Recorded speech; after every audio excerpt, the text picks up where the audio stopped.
안녕하십니까. 창신대학교 문득수문학관장 이상욱입니다. 창신대학교 문득수문학관은 문득수 선생의 유지를 받들어 지역문화센터로서의 역할을 하는 가운데 최근 들어서는 ESG 문화 플랫폼의 모범 사례라는 평가까지 받고 있습니다. 이는 모두 여러분들의 성원 덕분이라고 생각하고 이 자리를 빌어서 정말 감사의 말씀을 드립니다.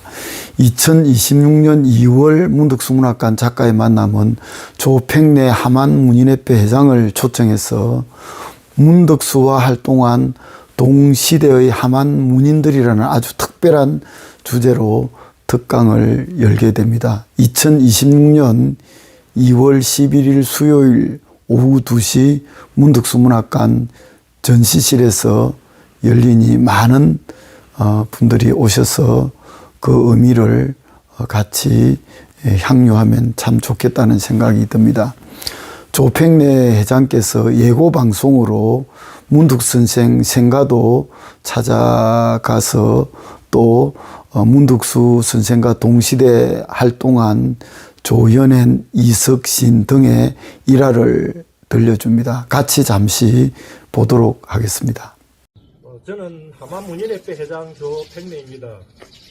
하만 출신 문인 문득수와 그의 선배 조연현, 양우정과 문득수 선생의 친구 이석, 그리고 하만에서 활동한 아동문학가 이원수 등 강복 전후에 하만에서 활동한 분을 오늘 소개하고 싶어서 나왔습니다. 여기는 경남 함안군 법수면 우거동 마을 회관 앞입니다. 회관 앞 325번지는 문득수 선생이 태어나서 자란 곳입니다. 문 선생은 서울로 자리를 옮겨 홍익대 교수를 역임했고 의미 있는 시 전문지 시문학 편집장과 주관을 맡아 많은 시인들 양성하기도 했습니다. 문득수 선생의 글이 고등학교 국어교과서에 실리기도 했고 그가 지은 문학개론이 대학교 교재로 채택되어 많은 대학생들이 이 책으로 공부를 했습니다. 저도 대학 때 문득수 선생의 문학개론을 공부를 했습니다. 이 말에 문득수 선생과 초등학교 동창의 아들이 있습니다. 안호영 선생은 경남도 내 마산여고를 비롯해 여러 곳의 국사 선생님을 하시고 퇴직하여 이 말에 살고 계십니다. 안 선생님, 문득수 선생에 대한 이야기를 한번 들어보겠습니다. 심산의 생가터입니다. 그래서 심산은 여기에서 법수공립보통학교를 다닌 것으로 알고 있으며 저희 어른과 동기생입니다. 여기에 이제 사시다가 몇 년도인가는 정확하게 모르지만은 같은 우거리지만은 맨 소재지인 심실마을로 이사를 가게 됩니다. 심실마을은 또 나중에 근생님께서 안내를 하실 겁니다. 그래서 그 생각으로 여기에 표지석이를 생가터라는 심산의 생가터라는 이 표지석이라도 하나 세웠으면 하는 것이 저희 바람입니다. 강도 하신 분이 근충우 시인입니다. 그 전에 생전에 문득수 선생님 생전에 모시고 오가지고 같이 다니고 하신 그때 어디서 사진 찍었습니까?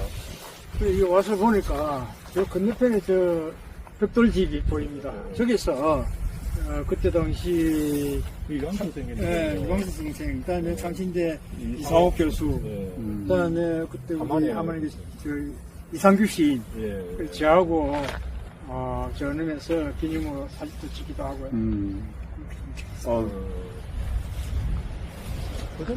자기가 가장 존경하는 선생님 한 분 계셨습니다. 조연현 선생이라고 나이 차이는 8살 나는데 여기서 한 10km 정도 떨어진 곳입니다. 또 가장 절친한 친구는 조금 넘어가면은 군북 멤모롤이라고 있는데 이석 선생 그 두 분은 절친한 친구였고 또 조연현 선생은 또 친구 두 분이 가장 존경하는 선배였습니다. 자리를 옮겨가지고 조연현 선생하고 생가터를 한번 옮겨보겠습니다. 네, 감사합니다. 여기는 첫째 조연현 선생이 다녔던 초등학교입니다. 내년에 개교 120주년이 됩니다. 그 당시에 석재 다녔을 때 한 반에 한 60여 명이 됐는데 문학 친구가 조연현 선생하고 두 사람이 더 있었습니다. 조진대 선생하고 또 한 사람은 강학중 선생인데 조진대 선생은 진주 농고를 넣어가지고 해화전문학교 갈 때 조연행 선생하고 같이 갔습니다. 조연행 선생은 그 학생 사건 때문에 그 뭐냐면은 시낭송대회를 열겠다 하고 또 조선어로 시낭송대회하고 웅변대회를 열겠다 해가지고 학교에서 막는 바람에 경찰서 가서 하루 2달 살고 그냥 막 자퇴해버립니다. 그래갖고 그 조진대 선생은 그 학교 졸업을 했고 그때 같이 공부했던 분이 조지훈 선생이라고 졸업하고 고려대학 국문학과 교수를 했습니다. 성무로 많이 유명한 그 교수가 있죠. 그리고 강학중 선생은 함안에서 소설을 10편을 썼습니다. 그 친구 같은 함안초등학교 21회들입니다. 요 앞에 가면 생가가 불가면 한 20m 올라가면은 입구가 있고 거기에서 100m 들어가면은 생가가 있습니다. 그쪽으로 한번 자리에 한번 옮겨보겠습니다. 자라가지고 서울로 유학을 하고 이래 했습니다. 요 글씨는 우리 하만 문인회에서 요 세우면서 요 머리 그런 경우는 요 오늘 오신 하만 문인회회 회장도 하시고 애송 회장 하신 중우 선생이 요거를 썼습니다. 멋있다. 예. 또 밑에 본문 내용은 하만 문인회에서 옛날 이상규 선생이라고 애송 회장도 하신 분인데 요거를 만들고 그래가지고 하만 문인회에서 요거를 표지석을 씌웠습니다.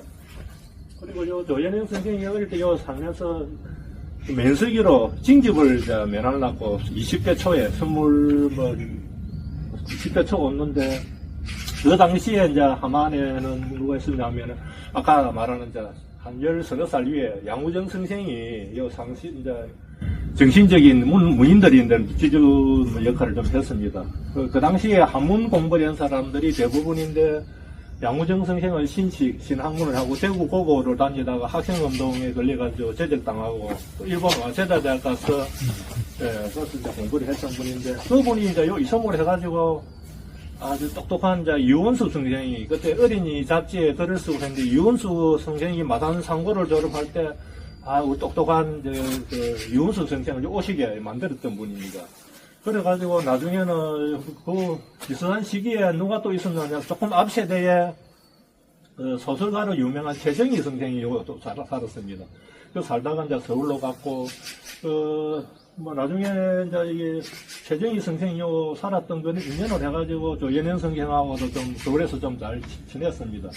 그러다가 이제 조연행 선생이 14살 아래인데도 먼저 작고를 하니까 한국문인협회에서 조연행 문학상을 만들 때 운영위원장을 맡아주기도 하고 뭐 이런 인연이 있습니다. 그리고 유영수 선생이 있음을 해가지고 또 상당히 그 시대에 보면은 이원수 선생하고 조연행 선생하고 나이가 9살 차이인데 그 사이에 누가 있었나 하면은 구소연 선생이라고 있었습니다.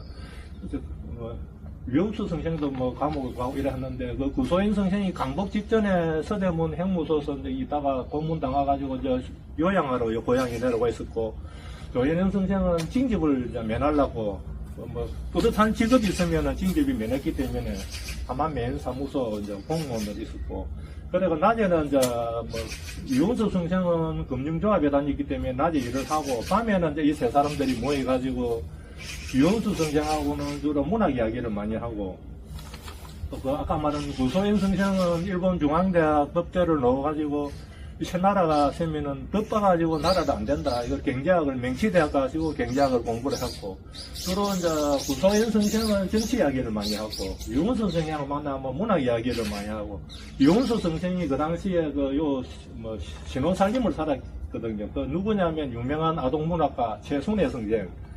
그래서 이제 조연행 선생이 글에 보면 그런 이야기가 많이 나옵니다.